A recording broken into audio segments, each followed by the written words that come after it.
Gênesis capítulo 16, o versículo de número 13, diz assim: e ela invocou o nome do Senhor, que com ela falava: tu és Deus que me vê. Então disse ela: não olhei também para aquele que me vê? Logo chamou o poço de Beela-roi e disse assim em Cádiz Barede. Você pode fechar a sua Bíblia, porque eu quero contar-lhe a história que se passa aqui e aplicar algumas coisas para você. O capítulo 11 começa a narrativa de um personagem que vai se tornar um personagem central na Bíblia. Seu nome é Abraão. Abraão é chamado entre nós que lemos a Bíblia como o pai da fé. E ele sai de sua casa debaixo de uma promessa. Qual é a promessa? Farei de você pai de nações, pai de multidões. E ele saiu crendo. Só que já passou 10 anos e não se cumpriu essa profecia. E ele já é um homem de idade. No capítulo 15 ele está orando, aquela oração do lamento. Ele está dizendo: Deus, eu saí de casa crendo na sua promessa e já se faz alguns anos. Minha mulher já tem um corpo amortecido, já passou a idade de dar à luz. Eu já sou um homem de idade. E Senhor, até agora eu não vi ninguém. O único herdeiro que eu tenho na minha casa é o mordomo, é o Damasceno Eliezer. Senhor, onde estão as tuas promessas? E ele termina de orar, nasce o capítulo 16. Parece que Sara ouviu a oração ou percebeu a tristeza de Abraão, e ela chama Abraão e faz uma proposta: meu velhinho, eu tenho uma ideia para lhe dar. Você está vendo essa moça? E apontou para uma escrava egípcia chamada Agar. Deite-se com ela, gere um filho das entranhas dela, e esse menino carregará o nosso sobrenome. Isso era um costume comum entre as pessoas daquela época, entre a era patriarcal, que o filho de uma concubina carregava o nome do pai, o progenitor. Então Sara está vendo na possibilidade de se relacionar com uma escrava a ideia de acalmar o coração de Abraão e fazer uma profecia se cumprir. Ela chega para Abraão, Abraão ouve aquilo, parece que agradou os seus olhos. A egípcia, que não tinha outra opção a não ser obedecer, o fato é que Agar se relaciona com Abraão e ela agora está grávida. Ela está grávida do filho do patriarca Abraão. Até aqui a história é conhecida. O que vai se passar agora é que essa escrava começou a se tornar preponderante, arrogante, soberba. E por causa da sua soberba, ela começou a provocar a sua senhora. Aquela a quem ela servia, aquela a quem ela tributava atenção, agora se tornou motivo de escárnio. Lá está Agar passando a mão no seu ventre dizendo: eu pude gerar um filho, você não. Eu darei um filho para Abraão. E ela começou a irritar a sua senhora, ela começou a incomodar a sua senhora. Sabe o que Sara faz? O que toda mulher casada faz: vai culpar o marido. Foi você que deitou com ela e gerou um filho. Mas a ideia tinha sido de Sara. E Abraão, um homem pacífico, disse: o que você quer fazer, mulher? E ela vai tomar uma decisão radical. Ela expulsa, ela humilha a Agar. É como se ela estivesse desabafando, ela estivesse jogando para fora toda a humilhação que ela estava tendo. E agora ela é áspera, ela é rude com a sua empregada, com a sua escrava, e Agar foge, sai fugitiva pelo caminho, indo embora porque não queria ficar ouvindo aquelas palavras. No final da história, ela vai fugir para uma cidade chamada Sur. E quando encosta nessa cidade, ali ela está à beira de um poço, quando Deus aparece a ela. E quando Deus aparece a ela, ela então chama aquele lugar de Beela-roi. E Beela-roi, traduzido, significa o Deus que me vê. A história seria bonita se nós encerrássemos aqui sem explicar o que se passou. E por isso eu quero pontuar 4 coisas com você. Número 1, existem problemas na vida da gente que são resultado de escolhas que nós tomamos. Sara não precisava ter passado por tudo isso. Ela não precisava ter passado pela humilhação de sua escrava, ela não precisava passar pelas coisas que passou, mas por conta de atitudes precipitadas, Sara está sofrendo. Agar não precisava passar pelo que passou, mas pela sua soberba, pelo seu orgulho de achar que alcançou o que alcançou, ela começou a humilhar a sua senhora e, consequentemente, ela provocou a ira de sua senhora. Isso me faz pensar que há problemas na vida da gente que não é resultado de uma investida de Satanás, que não é resultado de uma tribulação que Deus quer que eu passe. Existem problemas que são resultado das nossas próprias, você pode dizer mais alto, das nossas próprias. Nossas escolhas erradas estão fazendo com que geremos ou que vivamos coisas que nem precisávamos passar. E quando eu falo isso, eu tenho em mente, e até publiquei essa mensagem no livro Aliviando Bagagem, de um homem chamado Abraão, esse mesmo patriarca. Deus disse: saia de sua casa, ele saiu. Saia da casa de seu pai, ele saiu. Saia da sua parentela, ele não saiu. Ele leva consigo Ló. E por conta de carregar seu sobrinho Ló, ele vai passar alguns problemas. É esse sobrinho que mais tarde está tendo conflito, ao ponto de causar discórdia entre os trabalhadores de um e outro. É esse sobrinho que mais tarde vai ser prisioneiro de uma guerra que envolveu 9 reinos, e Abraão vai ter que lutar para salvar Ló. É esse sobrinho que mais tarde vai morar em Sodoma e Gomorra, e Abraão tem que orar muito para que ele fosse salvo da destruição. É esse sobrinho que depois vai ter uma relação tanto obscura com suas filhas e vai nascer gerações inimigas de Israel, os moabitas e amonitas. Ou seja, ele enfrentou guerras que não precisava, teve que fazer orações de intercessão que não eram necessárias e pagou um preço muito alto por uma simples decisão: carregar quem não precisava ser carregado, levar consigo seu sobrinho Ló. E isso é suficiente para ensinar para mim que há coisas na minha vida que são resultado de escolhas que eu estou fazendo. Algumas dessas escolhas são movidas por circunstâncias, e quando eu falo isso, eu estou pensando em Samuel, quando no capítulo 13 diz que Samuel, entrando no arraial, já próximo de sacrificar, Saul se precipitou, sacrificou animais, e Samuel pergunta para ele: por que você fez isso, Saul? Eu não disse para você me esperar? Sua resposta: movido pelas pressões, pressionado pelas circunstâncias, eu fiz isso. Mesmo que as atitudes dele tenham sido por conta de circunstâncias, as consequências não foram de outro a não ser do próprio Saul.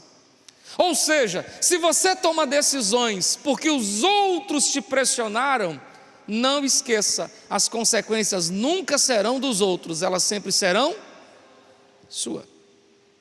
Talvez as suas consequências, as suas escolhas não sejam resultados de pressões, não sejam resultado de circunstâncias difíceis, mas resultado de um coração obstinado, que não vigiou e agiu como não devia. E é esse o caso de Agar.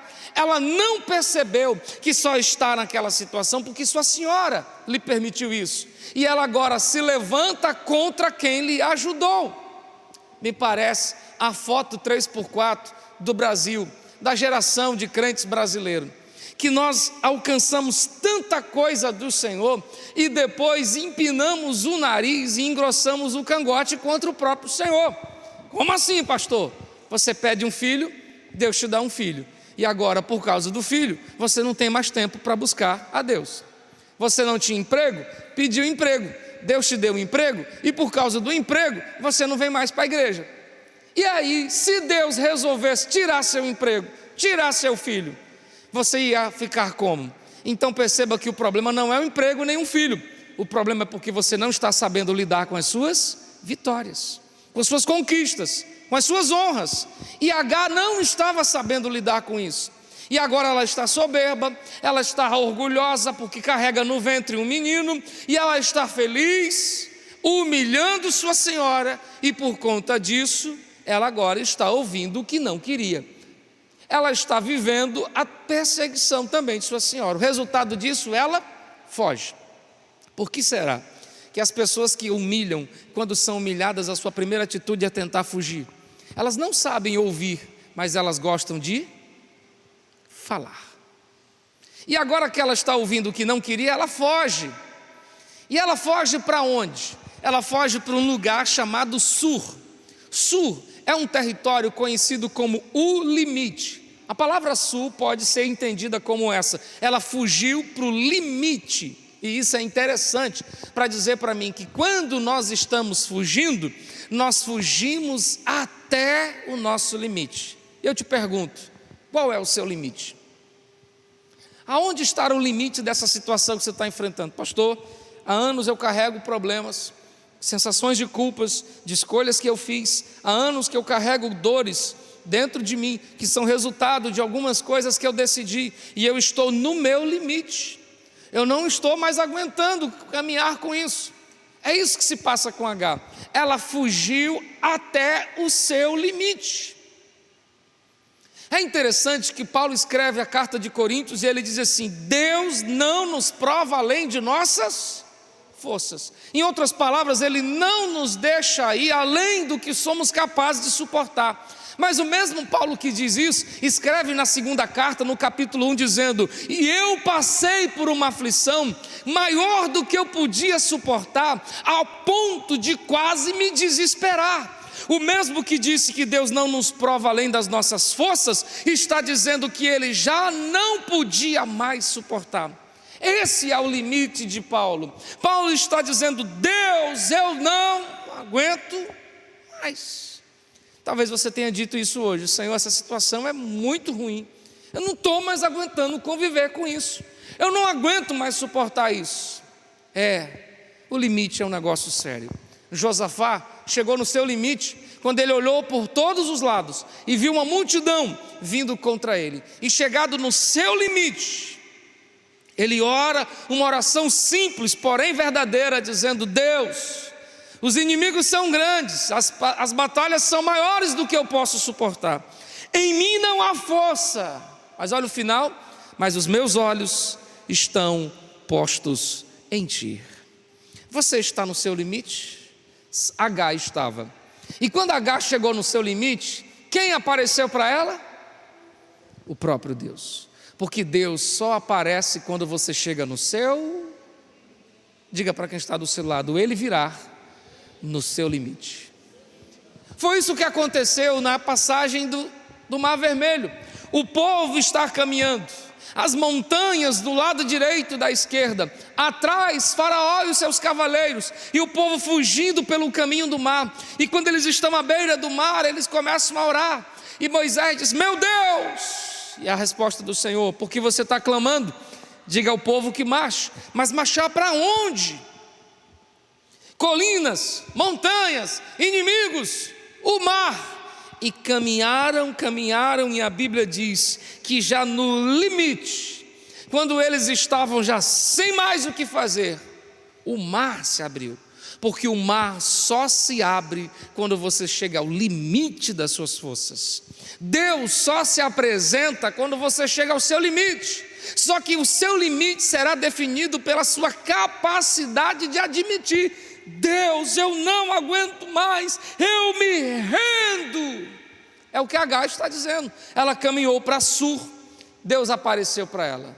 Você queria que Deus hoje viesse ao encontro da sua vida, já que você está vivendo o seu limite? Vou perguntar porque você não entendeu. Você queria que Deus aparecesse hoje para você, trazendo a solução, já que você chegou no seu limite? Queria? Ele apareceu para Agar.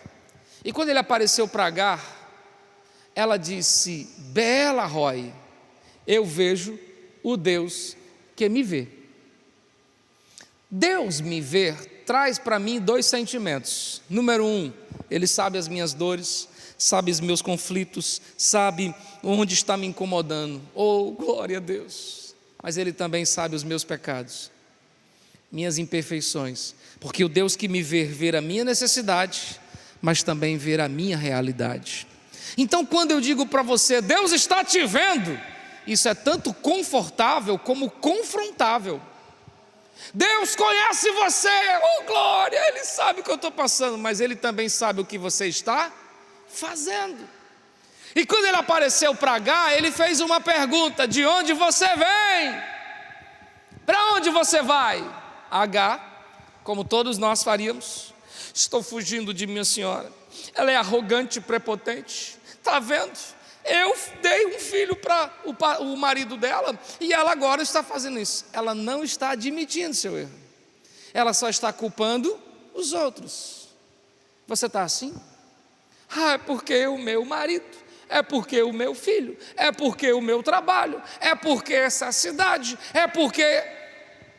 Aí Deus diz assim: de onde você vem? Para onde você vai? É como se Ele estivesse dando uma chance para ela ser sincera. Irmãos, quando Deus nos faz uma pergunta, não é porque Ele não tem a resposta, é porque Ele quer que você encontre a resposta. Ele pergunta para Jacó: o que é que você... Ou ele pergunta para Bartimeu: o que é que você quer que eu te faça? É claro que Jesus sabia, mas ele quer que Bartimeu saiba de fato o que é prioridade para ele. E a prioridade para Bartimeu é: eu quero ver.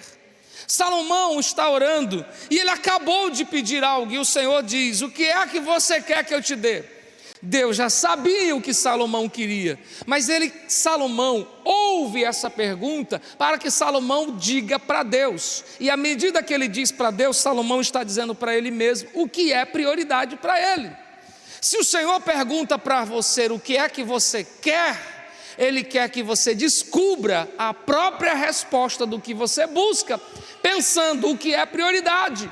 Mas ele perguntou para Agar, e Agar dar uma volta toda, em vez de admitir: eu quero me consertar, eu quero me corrigir, eu quero admitir que sou eu que criei esse problema. Estava tudo bem na minha vida, aí eu comecei a empinar o nariz e agora estou assim. Só que ela não faz isso. E aí sabe qual é a resposta de Deus? Levante-se, volte e humilhe-se diante de sua senhora. Eita, talvez o que ela queria de: Senhor, fala, Senhor, o que o Senhor vai dizer agora? Levanta, volte e se humilhe. Porque a gente gosta quando Deus diz assim: levanta, eu serei contigo. Você gosta, né? Mas às vezes a resposta que você quer não vem no embrulho que você espera. E Deus está dizendo: volte e se humilhe. Você sabia que Deus não trata com autopiedade conosco? Você chega diante de Deus: Senhor, oh Senhor. Deus nunca vai chegar para você assim: ô bichinho rei, ô dó, chora, neném. Deus nunca faz isso, porque Deus não alimenta um sentimento de autocomiseração. Deus procura pessoas humildes, mas não pessoas que estejam se autoflagelando. Eu não sei. Pare com isso. Deus está confrontando Agar, dizendo: se levante e volte para casa e reconheça seu erro, se humilhe diante da sua senhora. O menino que está no seu ventre, eu vou abençoar ele, mas você tem que se levantar e voltar. E quando eu ministrava isso, sabe o que me veio à compreensão? É que às vezes o caminho do avançar começa com a decisão de saber voltar.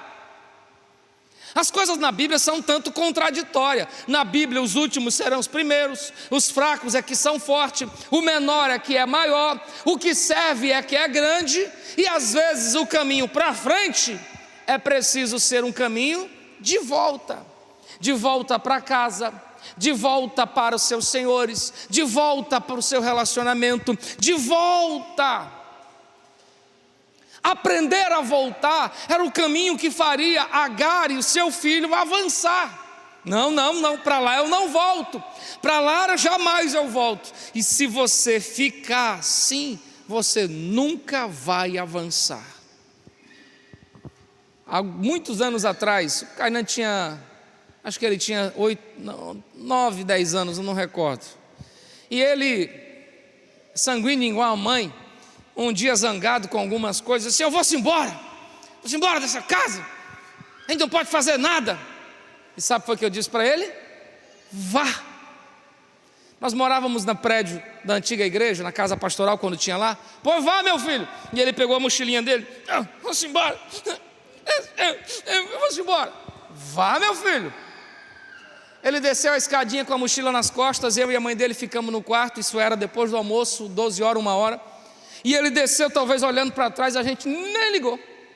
Desceu, passou pela porta, atravessou ali a calçada da igreja, foi lá para frente da casa da irmã Laura, tudo fechado, aquele soninho de 1h30, de 2 horas que todo barroquiense tem. Ele ficou sentado na varanda, sol esquentando. Sabe o que foi que o Kainan fez? Eu vou voltar.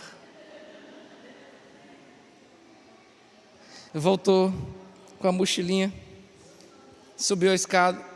Mamãe, eu voltei. Por que você voltou, Kainan? Porque eu não tenho para onde ir, mamãe.